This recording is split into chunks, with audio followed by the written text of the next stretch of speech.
I'm not a scientist. I can't say I fully understand a lot of the scientific stuff that I've learned about electromagnetic radiation. But what brought me to this issue is my gut feeling, which is what I've always used to make judgments when it comes to the health of my children. I don't hear people talking so much about monitoring or measuring what's going on with our kids' bodies.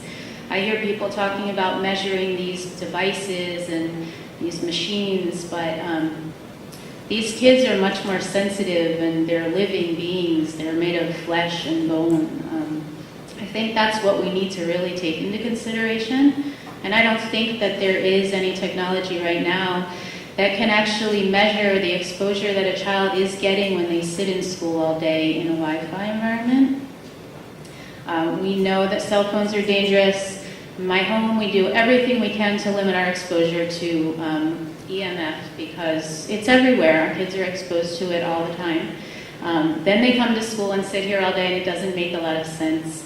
It also seems like the district needs to approach the issue in a much more responsible way. The acceptable use technology that I have gotten several copies of for my several children says that parents set appropriate guidelines for the use of technology within the home, and the district also adheres to stringent guidelines for technology use within our schools, ensuring that students of the district use internet and related technology appropriately.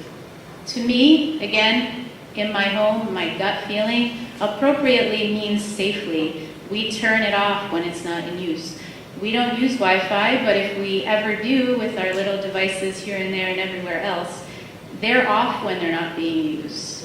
That's appropriate use of technology to me, and the district hasn't addressed that in any way.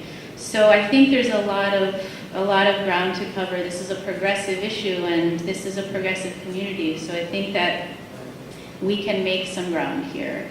I'd also just like to say that there's no safety warnings or safety guidelines that are included with the iPad literature.